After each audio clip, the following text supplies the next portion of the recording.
한국기독교교회협의회가 내년 설립 100주년을 앞두고 특별한 행사를 진행했습니다. 정동길에서 만나보는 한국교회 역사 순례 현장을 다녀왔습니다. 이스라엘 예루살렘에서 국제 마라톤 대회가 열렸습니다. 성경의 역사를 달리는 특별한 경험의 현장을 전해드립니다.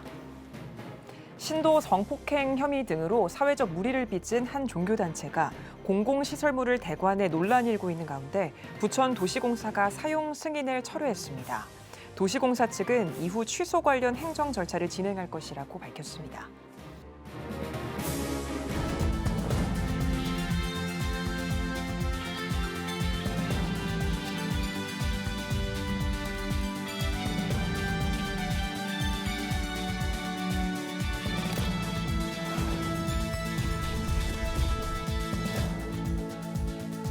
시청자 여러분 안녕하십니까? 3월 30일 CTS 뉴스입니다. 내년에 설립 100주년을 맞는 한국기독교교회협의회가 특별한 행사를 진행했습니다. 정동길을 걸으며 한국교회 역사를 살펴보는 순례길 현장을 다녀왔습니다. 김효경 기자입니다. 서울 종로구에 위치한 역사박물관. 높게 오른 빌딩 사이 한 서양식 건물이 눈에 띕니다. 미국 선교사 헨리 게르하트 아펜젤러가 설립한 한국 최초 근대교육기관 배제학당입니다. 유용한 인재를 기르고 배우는 집이라는 뜻의 배제학당은 오늘날 한국 기독교 교육의 산실이자 한국 최초 서양식 근대 건축물로서 의미가 있습니다.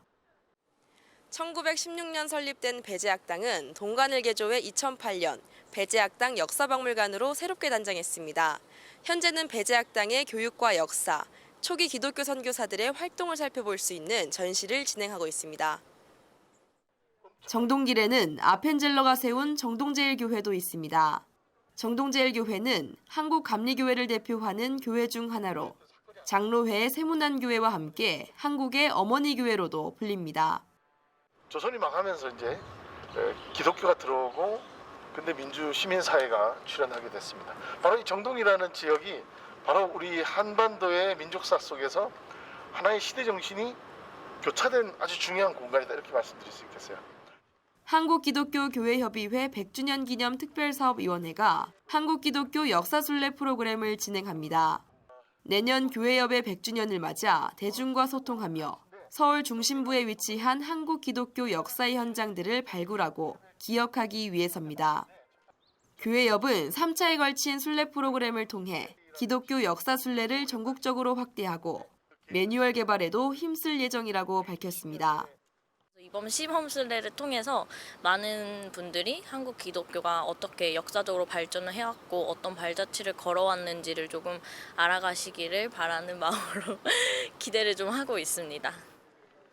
또 이날 참가한 순례자들은 배제학당 역사박물관과 정동제일교회를 비롯해 구세군 중앙회관과 덕수궁, 대한성공의 서울주교자 성당도 방문했습니다. 서울 중심부에서 진행한 역사순례 프로그램 100년 전 기독교 역사를 살펴보는 시간이 됐습니다. CTS 뉴스 김유경입니다.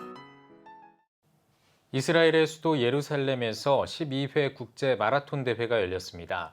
테러 우려에도 불구하고 참가자가 늘면서 올해 최대 인원을 기록했는데요. 성경의 역사를 달리는 예루살렘 마라톤 현장을 박지영 통신원이 전해드립니다.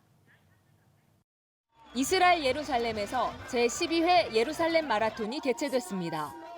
예루살렘 마라톤 대회는 매년 3월경에 개최돼 전 세계 80여 개국이 참가하는 큰 행사로 올해는 외국인 참가자 3,000명을 포함해 총 4만 명이 예루살렘 거리와 성지를 달렸습니다. 이는 예년보다 10,000명이나 더 많은 수치입니다. It's an amazing experience, and I love to do it in Jerusalem because it's special. For the experience, I wanted to push myself to see that I can do it. 참가자들은 올드시티 자파 게이트, 다윗 타워, 시온 게이트 등 성경의 역사적인 장소들을 통과하게 됩니다. 예루살렘은 언덕이 많아 경기 코스가 쉬운 편은 아니지만 풀코스뿐만 아니라 하프코스 10km, 5km, 그리고 어린아이와 함께 달릴 수 있는 1.7km 코스까지 진행돼 온 가족이 함께 즐기는 행사로 자리 잡았습니다. 올해는 장애인 단체 샬바 등 예루살렘에서 활동하는 30여 곳의 비영리 단체가 그룹으로 참가해 단체가 하는 일들을 홍보하고 후원을 독려했습니다. We're raising money for an organization called DL Link. And what they do is they help families when the people have cancer. I ran today for the Kids of Caranor. It's an amazing organization for kids who are visually impaired and have multiple disabilities. And I ran to help them and to give them hope. It feels really good to do something good for someone else. 최근 정부의 사법개혁 문제로 인한 내부 분열과 대규모 시위가 가속화되고 테러까지 연이어 발생하는 상황이지만 시민들은 아랑곳하지 않고 모여 행사를 즐겼습니다. We have very difficult days nowadays, and we are enjoying to run and to meet all the good people here and to see this wonderful nation. 예루살렘 마라톤은 3,000년의 역사를 가진 성경의 땅을 달리는 특별한 경험을 선사하며 점차 많은 관심을 모으고 있습니다. I think that it's the best marathon in the world to see all the land space of the history and future. I commend for all the people in the world and especially for the South Korea to come here and to enjoy. 예루살렘시는 대회 종료 직후 곧바로 차기 마라톤 대회 등록을 시작하며 벌써부터 내년을 준비하고 있습니다. 이스라엘 예루살렘에서 CTS 뉴스 박지영입니다. 신도 성폭행 혐의로 사회적 물의를 빚은 한 종교단체가 공공시설물인 부천체육관을 대관해 논란이 일고 있는 가운데 부천도시공사가 사용 승인을 철회했습니다. A 종교단체는 교주의 신도 성폭행 혐의와 공영방송국 무단 점거, 식용 부적합 담수호를 성수로 둔갑해 판매하는 등 여러 사회적 물의를 일으킨 곳으로 4월 7일부터 9일까지 집회 명목으로 부천도시공사로부터 체육관 대관을 승인받은 바 있습니다. 도시공사 관계자는 누구나 체육시설 사용을 신청할 수 있다는 운영 조례에 따라 허가해 줬지만 대관 논란이 일자 사용 승인 철회를 결정했다고 밝혔습니다. 부천시 공공청사 시설물 사용허가 지침 5조에 따르면 시설물 사용 목적이 공익을 해할 우려가 있다고 판단되는 경우에는 사용을 승인하지 아니한다고 명시돼 있습니다. 부천도시공사 원명희 사장은 논란이 된 A단체의 체육관 대관 사용을 취소했고 이후 관련 행정 절차를 진행할 것이라고 덧붙였습니다. 극동방송이 전 현직 대사, 외교부 선교회 관계자 등 120여 명을 초청해 2023 재외공관장 초청 조찬기도회를 드렸습니다. 이날 예배에서 대사의 사명이란 제목으로 말씀을 전한 극동방송 이사장 김장환 목사는 세계로 나가 주님 안에서 새로운 능력과 힘을 찾고 대한민국과 주님의 나라를 위해 헌신하고 승리하길 바란다고 강조했습니다. 이어 강대수 주 에콰도르 대사가 한국교회 하나됨과 나라와 지도자들을 위한 중보기도를 인도했습니다. 코로나로 5년 만에 열린 이날 기도회는 외교부 최영삼 차관보의 인도와 김효은 기후변화대사의 성경 봉독, 목동 제1교회 김성근 목사의 축도 등의 순서로 진행됐습니다. 오늘의 주요 단신입니다. 아가동산이 다큐멘터리 나는 신이다 제작사인 MBC와 방영하고 있는 넷플릭스 등의 손해배상을 청구했습니다. 아가동산 측은 앞서 방송금지 가처분 소송 도중 넷플릭스를 제외했지만 손해배상 소송에서는 다시 피고로 적시한 것으로 알려졌습니다. 세덴교회가 전킨 선교사 기념관 건축을 위해 후원금을 전달했습니다. 세덴교회 소강성 목사는 전킨 선교사는 선교하다 풍토병에 걸렸지만 아픈 몸으로도 쉬지 않고 선교했다며 기념관이 잘 건립돼 그의 숭고한 희생과 선교 열정이 이어질 수 있길 기도한다고 전했습니다. 선교한국이 5월까지 18회 2023 선교한국대회 1차 참가 등록을 받습니다. 2018년 이후 5년 만에 아버지께서 나를 보내주신 것 같이를 주제로 열리는 대회는 집회와 성경 강해 등 다양한 프로그램으로 진행됩니다. 2023 선교한국대회는 오는 8월 한동대학교와 기쁨의 교회에서 열립니다. 대한예수교장로회 통합총회 이순창 총회장이 튀르키예 지진 피해 현장을 방문해 현지 선교사들을 격려하고 주민들을 위로했습니다. 이 총회장은 형제의 나라인 튀르키예가 하루빨리 대지진 참사의 고통을 회복하고 치유할 수 있도록 한국교회가 힘을 모아 도움을 전하고 싶다고 전했습니다. 지금까지 오늘의 주요 단신이었습니다. 여러분은 지금 CTS 뉴스를 시청하고 계십니다. 수도권 스튜디오입니다. 미국에서 시작된 지식 컨퍼런스 테드, 잘 아시죠? 테드처럼 목회 현장 경험과 지식을 공유하는 자리가 있습니다. 2016년 이후 7년 만에 개최된 패드 코리아인데요. 이론보다 실천, 논리보다 실제를 외치며 16명의 발표자들이 나선 현장, 김수지 기자가 전합니다. 미국의 지식 컨퍼런스 테드를 모방한 패드 코리아. 패스터스 이퀴먼트 디벨로퍼의 줄임말인 패드는 목회 경험을 토대로 얻은 정보와 지식을 공유하는 자리로 2016년 이후 7년 만에 개최됐습니다. 목사님들의 기능적인 도구들을 개발시켜주는 마음의 열정, 가슴에 담긴 많은 지식도 중요하지만 그걸 표현하는 기술, 교인들한테 그걸 전달하거나 이런 작은 팁들이 목회를 더 저는 살찌울 수도 있고 어떨 때는 그게 오히려 본질을 뛰어넘는 대단한 기술일 수 있다.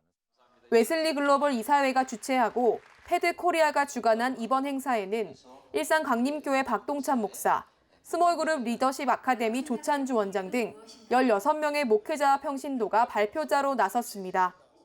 13분이라는 제한된 시간 안에 각자 사역의 경험과 노하우를 나누는 자리, 챗 GPT 시대 목회 방향과 MZ세대 사역 이야기, 소그룹 리더와 여행을 통한 공동체 세우기 등 다양하고 흥미로운 주제 강연은 전국에서 모인 200여 명의 목회자들에게 실질적인 목회 방향을 제시하는 동시에 도전이 됐습니다.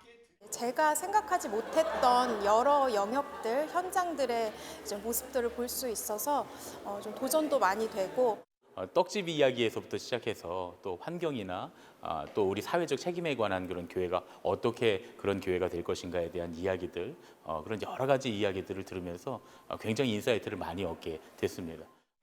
공공의 유익을 목적으로 열린 패드는 더 많은 이들과 강연을 공유하기 위해 영상을 제작해 온라인 플랫폼에 무료로 제공할 계획입니다. 그래서 16명의 강사들이 강사비를 안 받으세요.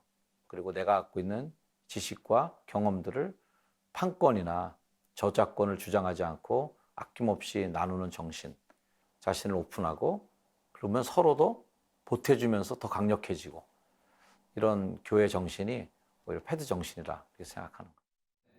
실제적인 목회 경험과 사역 현장을 나누는 패드처럼 급변하는 목회 환경에 어떻게 적응하고 대처할지 함께 고민해보는 소통의 장이 더욱 많아지기를 기대해봅니다.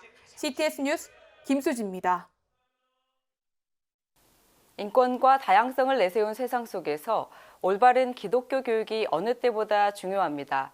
이런 가운데 교육을 통해 다음 세대의 영혼을 살리고 미래의 리더를 세우는 기관이 있습니다. 오늘은 선사교회 박국배 목사님 모셔서 다음 세대의 교육 선교 이야기 들어보겠습니다. 목사님 안녕하세요. 네, 안녕하십니까. 선사교회에서는 재단법인 선사월드 디아코니아를 설립해 다음 세대 교육에 힘써 오고 계시는데요. 네, 먼저 사역 소개 부탁드립니다. 저희 교회가 이 지역 사회를 섬기는 그 모습들, 특별히 미래를 위해서 섬기는 그 모습은 4가지로 설명을 드릴 수가 있겠습니다. 그 첫 번째는 선사 어린이집입니다.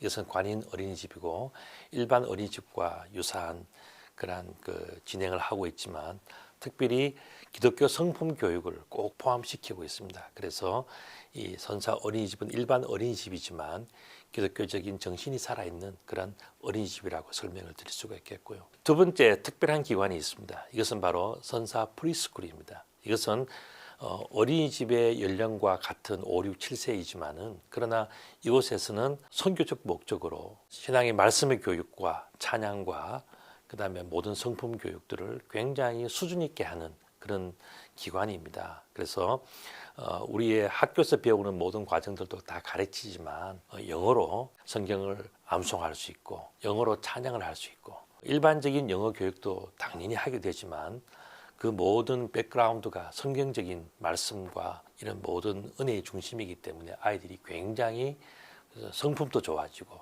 또 밝아지는 그러한 모습들을 저희들이 볼 수가 있습니다. 그 다음에 또 한 가지는 선사 컨서바토리입니다.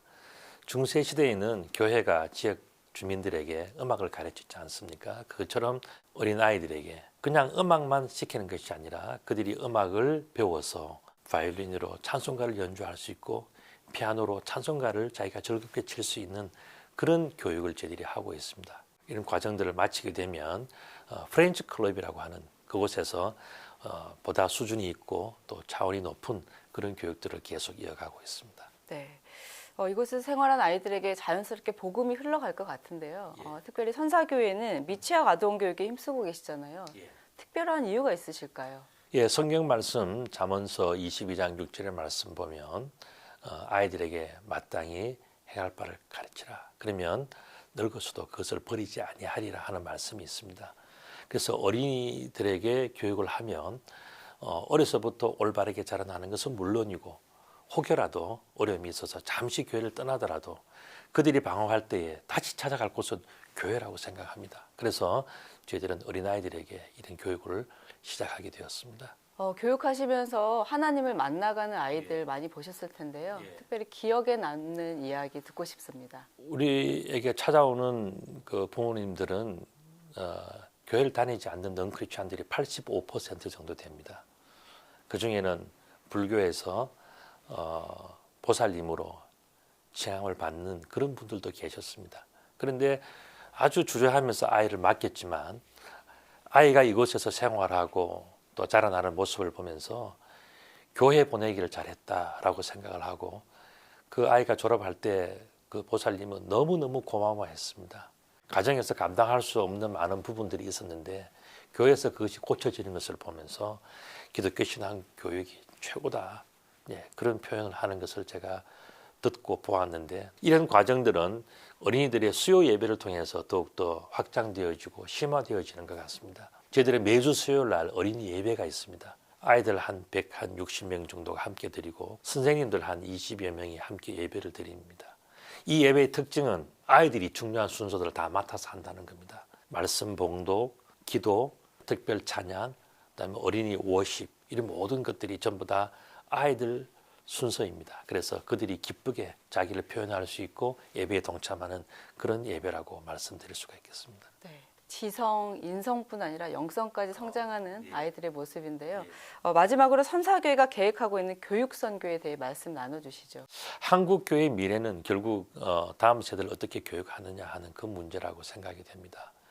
지금 출산율이 떨어지고 여러 가지 교회의 어려움들이 많이 있지만 교회가 특별히 부모님들이나 아이들이 좋아할 수 있는 호응할 수 있는 그런 프로그램을 가진다면 교회는 미래도 밝을 수 있다고 생각이 됩니다. 그래서 저희들이 하고 있는 이 네 가지를 앞으로도 더욱더 발전시켜 나가면서 교회에 희망을 주고 아이들에게도 행복을 주고 또 이 국가에도 소망을 주는 그런 좋은 교회가 되고 싶은 것이 우리의 꿈입니다. 네, 계속해서 다음 세대 교육 선교에 힘써 주시길 부탁드립니다. 오늘 말씀 감사합니다. 감사합니다. 다음은 수도권 지역 단신입니다. 기독교 대한감리회 장로회 중앙연회 연합회가 제12대 회장 이취임식을 진행했습니다.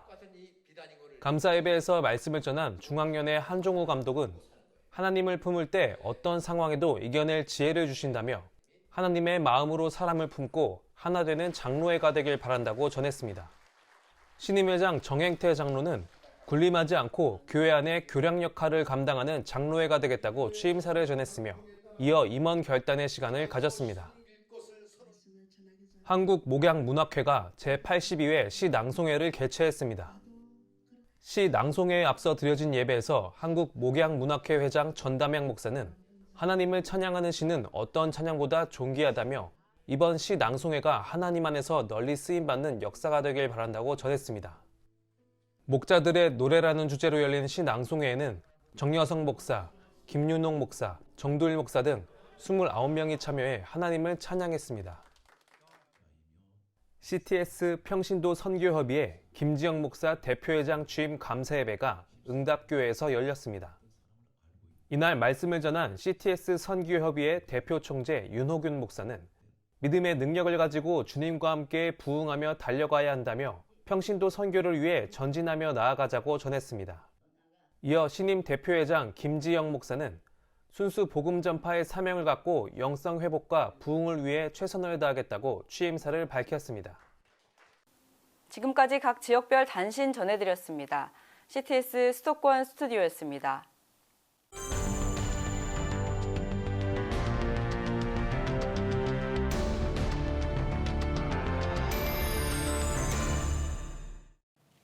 코로나 이후 온라인 예배를 접하기 쉬운 환경이 됐고 최근에는 마스크 해제까지 발표됐습니다. 이와 관련해 한국교회의 코로나 이후 교회 출석에 대한 통계 조사 결과가 나왔는데요. 교회 통계 전문가 지연컴 리서치 김진양 부대표와 함께 이야기 나눠보겠습니다. 안녕하십니까? 네, 안녕하세요. 네, 교회 출석자들이 주일 예배를 어떻게 드리고 있는지 현장 예배 참석률을 비교해 보셨다고요? 네, 저희가 이제 교회 예배를 드릴 때 현장 예배 드리는 경우와 네. 그다음에 온라인 예배를 드리는 경우를 크게 나눌 수 있잖아요. 네. 그 비율을 한번 봤더니요. 코로나가 터지면서 코로나가 그 현장 예배보다는 이제 온라인 예배를 좀 많이 드렸지 않습니까? 네. 그래서 그 구체적인 데이터를 보면 출석하는 교회에서 현장 예배를 드렸다 이렇게 응답한 비율이 코로나가 심했을 2021년 6월엔 49%였어요. 네. 그러다가 작년에 이제 사회적 거리두기 해제되면서 57%로 늘고 그리고 올해는 68%로 현장 예배 회복률이 급속하게 늘고 있죠. 네. 반면에 이제 온라인 예배를 드리는 비율은 2021년 6월에 31%에서 해마다 조금씩 줄어서 이제 올해는 16%까지 이제 줄어들었습니다. 네. 현장 예배가 그만큼 회복되고 있다는 그런 결과입니다. 네, 지금 그래프로 봐도요. 2021년 6월 이후에 급격하게 증가하는 모습을 보여주네요. 참 다행인 상황인 것 같습니다. 자, 그렇다면 혹시 온라인 예배를 그동안 많이 드렸지 않습니까? 네. 코로나 때문에. 이 온라인 예배를 드림으로써 주일 성수를 할 수 있다. 그러니까 주일 예배를 대체할 수 있다라고 생각하는 인식의 변화도 혹시 생겼는지 궁금합니다. 네. 저희가 2017년도부터 이렇게 조사한 데이터가 누적된 데이터가 있는데요. 네네. 여기를 보면 주일 성수를 온라인 예배 또는 가정 예배로 대체할 수 있다 이런 의견하고 주일 성수는 반드시 주일 교회에서 드려야 된다 이 두 가지 의견에 대한 비율을 한번 구해봤어요. 근데 2017년도 그러니까 코로나 터지기 훨씬 이전이죠. 예. 이때는 온라인 예배로 대체할 수 있다는 비율이 27%밖에 되지 않았습니다. 그러다가 코로나가 터지면서 급격하게 늘었죠. 예. 그래서 코로나가 심할 때는 한 60% 중반대 정도까지 네. 이제 온라인 예배로 대체할 수 있다 이렇게 비율이 나타났는데요. 그것이 이제 올해 1월에 조사한 2023년 1월에 조사한 결과를 보면 46%로 작년보다 상당히 많이 줄었습니다. 예. 반면에 주일 성수는 반드시 교회에서 드려야 된다는 비율이 49%로 많이 늘어났죠. 네. 이런 인식 변화가 현장 예배를 회복을 이끌어온 것으로 이렇게 볼 수 있겠습니다. 예, 이게 지금 주일 성수를 직접 가서 드려야 된다라는 인식이 늘어났다는 건 이제 아무래도 예전의 그 인식을 좀 회복하는 것이다라고 좀 볼 수 있겠네요. 네, 그렇습니다. 예, 네. 예. 그러면 앞으로 출석교인 전망은 어떻게 될지 이런 통계도 있었을까요? 네. 담임 목사님들한테 저희가 질문을 해봤습니다. 네. 담임 목사님 802명에 질문했는데요.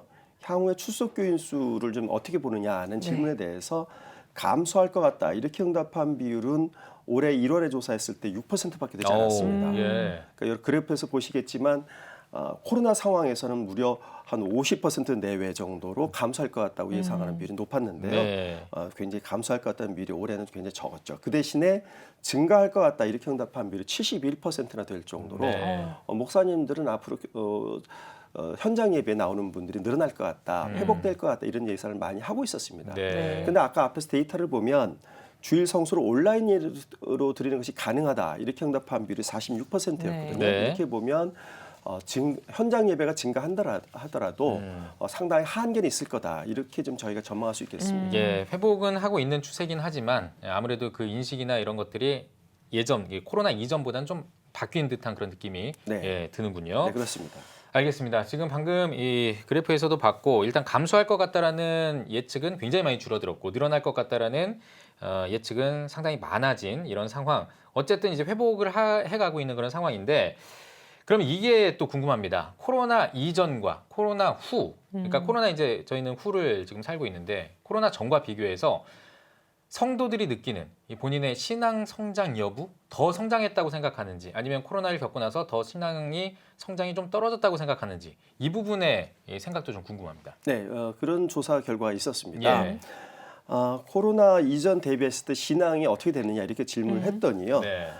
더 성장했다 이렇게 응답한 비율은 코로나 기간 동안에 점점 떨어졌습니다. 그래서 올해 1월 조사에서도 보면 더 성장했다는 비율은 13%밖에 되지 않았고요. 그러네요. 예. 더 나빠졌다는 비율은 작년 2017년도 했을 때 봐는 22%였는데 네. 이거에 비했을 때는 22% 수준을 유지하고 있거든요. 네네. 이렇게 보면 코로나 상황에서 이제 벗어나면서도 여전히 신앙이 좋아졌다는 것보다는 나빠졌다는 것이 어째 제동이 걸린 이 정도 수준밖에 되지 않는다. 네. 따라서 앞으로 어떻게 성도들의 신앙을 성장시킬 것이냐 이것이 이제 과제로 보여질 것 같습니다. 네, 지금 회복하는 추세이긴 합니다만 완벽하게 회복하지 못했고 약간 좀 우려가 되는 부분이 있다 이런 말씀이신 거죠? 네, 그렇습니다. 예, 예. 네.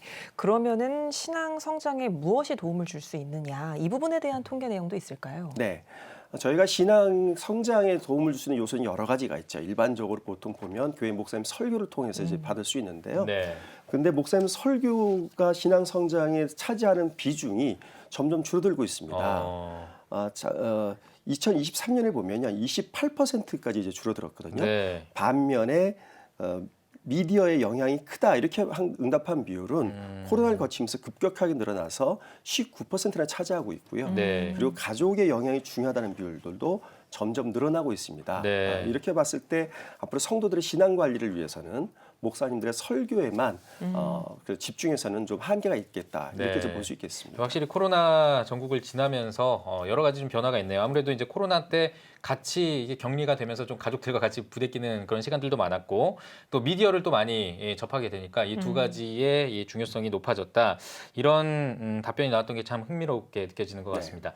자, 그럼 오늘 소개해 주셨던 이 통계가 한국 교회에 시사하는 바가 있다면 뭐라고 생각하십니까? 네, 우선 앞에서 지금 결과를 말씀드렸습니다만 예배 참석자 숫자는 많이 회복이 되고 있지만 네. 신앙 성장의 부분에서는 아직 회복이 되고 있지 않다는 점입니다. 따라서 향후에 이 신앙 성장을 어떻게 강화시킬 거냐 하는 부분이 굉장히 중요한 과제로 대두가 되는데요. 네. 이런 측면에서 보면 미디어 역할이 굉장히 중요하다. 왜냐하면 아직도 인터넷으로 예배 드린다고 하는 비율이 상당히 남아있기 때문에 네. 이런 부분들을 감안해서 미디어 역할이 굉장히 중요하다 이렇게 볼 수 있겠고요. 예. 그리고 가족 내에서 신앙을 가지고 서로 간에 격려하는 이런 어떤 가정에서의 신앙 사역에 대한 부분들도 교회에서 관심을 가져야 될 것 같습니다. 네, 네. 미디어가 중요하다고 말씀해 주셨는데 저희 CTS도 더 중요성이 더 강조가 되는 것 같습니다. 네. 예, 저희도 더 열심히 노력하도록 하겠습니다. 네. 통계로 보는 뉴스 살펴봤습니다. 김진양 부대표님 수고하셨습니다. 네, 감사합니다.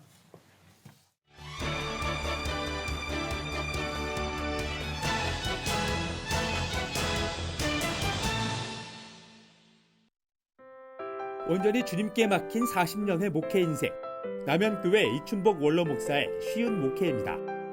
하나님께서 인도하시고 하나님이 하셨기에 나의 목회는 쉬운 목회였다는 저자. 목회 인생을 통해 주님께서 인도하신 삶의 여정을 고백합니다. 또 본인의 경험과 노하우를 간증 형식으로 담아내면서 후배 목회자들과 동역자들에게 쉬운 목회의 본질을 알려줍니다. 현대인들에게 선물하는 소예언서 이야기. 해군 본부교회 정기원 목사의 하나님은 왜 우리 예배를 아니라고 하실까입니다. 호세아, 요엘, 아모스를 묵상하면서 삶으로 드리는 예배의 중요성을 말하는 저자. 정의와 정직, 돌봄과 나눔의 가치를 통해 진정한 예배자의 사명을 알려줍니다.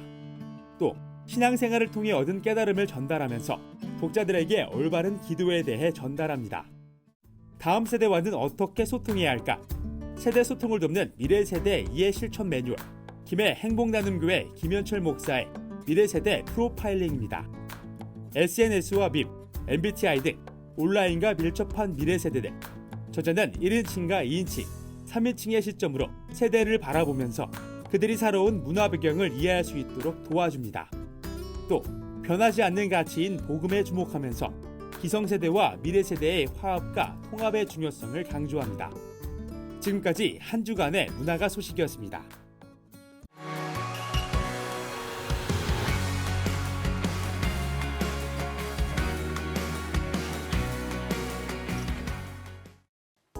주요 이슈를 살펴보는 소셜브리핑 크리스천을 위한 세상복입니다. 우리 정부가 일본 정부의 초등학교 교과서 검정 결과에 관한 입장을 내놨습니다. 외교부는 일본 정부가 독도를 향한 부당한 주장이 담긴 교과서를 또다시 통과시킨 것에 강력히 항의하며 독도에 관한 일본의 어떠한 주장도 수용할 수 없다고 강조했습니다. 또 강제 동원 관련 표현과 서술이 강제성을 희석하는 방향으로 변경된 것에 강한 유감을 표명한다고 밝혔습니다. 정치권에서도 입을 모아 유감을 표했지만 여당 측은 역사 왜곡과 한일 정상회담은 별개의 문제라고 선을 그었습니다. 신입 구직자들이 바라는 초봉이 4천만 원가량이라는 조사 결과가 나왔습니다. HR테크 기업 인크루트가 신입 구직자들을 대상으로 조사한 결과 평균 희망 연봉은 지난해보다 60만 원가량 늘어난 약 4천만 원으로 집계됐습니다. 생활비와 대출 등 고정 지출 규모를 고려해 초봉 수준을 결정했다는 응답이 가장 많았고 응답자의 대부분이 초봉 수준이 입사 지원 결정에 영향을 미친다고 답했습니다. 오는 5월부터 코로나 확진자의 격리 의무가 단축될 것으로 보입니다. 방역당국은 5월에 코로나 위기 단계를 하향할지 결정하기로 했다며 확진자 격리 의무 기간도 7일에서 5일로 단축하겠다고 밝혔습니다. 이후 상황을 점검해 감염병 등급을 2급에서 4급으로 조정할지 확정할 것이라면서 격리 의무와 남아있는 마스크 착용 의무도 전면 권고로 전환할 계획이라고 전했습니다. 정부가 내수 활성화 대책을 발표했습니다. 정부는 내나라 여행 박람회와 드림 콘서트 등 메가 이벤트를 연달아 개최해 국내 관광 활성화 분위기를 조성하고 다양한 업계에서 대규모 민간 할인 행사를 추진한다고 밝혔습니다. 또 해외 관광객을 위해 방한 여건을 개선하고 K 콘텐츠를 개발하는 한편 소상공인과의 상생 지원 방안도 마련했습니다. 챗 GPT가 회계사와 작가 등의 직업에 큰 영향을 줄 수 있다는 연구 결과가 나왔습니다. 챗 GPT 개발사인 오픈 AI와 미국 연구진은 최신 챗 GPT 기술이 통역은 물론 분류와 창의적 글쓰기 등의 탁월한 성과를 보였다고 전했습니다. 이어 회계사와 작가 등 미국 전체 노동자의 약 20%가 AI 기술의 도움으로 업무의 절반 이상을 지금보다 빠르게 진행할 수 있을 것이라고 분석했습니다. 정부가 이산가족의 날을 국가기념일로 지정했습니다. 통일부는 추석 이틀 전을 이산가족의 날로 지정하고 9월 27일에 제1회 이산가족의 날 기념식을 개최한다고 밝혔습니다. 통일부는 이산가족의 날이 국가기념일로 지정되면서 이산의 고통을 위로하고 이산가족 문제에 관한 국민 공감대를 확산해 나갈 수 있을 것으로 기대한다고 전했습니다. 지금까지 소셜브리핑 크리스천 위안 세상복이었습니다. 예배가 살아야 교회가 삽니다. 다시 예배의 자리로 돌아갑시다. 하나님께 드리는 예배는 최고의 축복입니다. 온전한 예배를 위해서는 말씀과 기도로 나아가야 합니다. 찬양과 경배로 일어서야 합니다. 이제 다시 무릎 꿇을 때입니다. 기도 성령 운동으로 뜨겁게 일어날 때입니다. 기도할 때 가정이 회복되고 나라가 회복되는 역사가 일어날 것입니다. 하나님은 우리를 기다리고 계십니다. 본 캠페인은 백석총회와 함께합니다.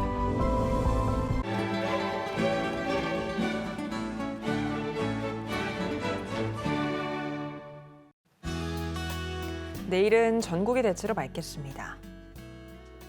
아침 최저 기온은 영하 1도에서 9도, 낮 최고 기온은 9도에서 16도가 되겠습니다. 주간 날씨해 봅니다. 다음 달 4일은 전국에 비가 오겠습니다.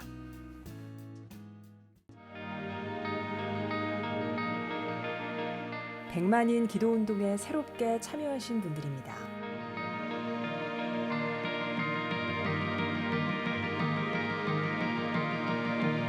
백만인 기도운동을 통해 보내주신 후원금은 국내는 물론 전 세계를 향한 CTS의 영상 선교 사역을 위해 소중하게 쓰이고 있습니다.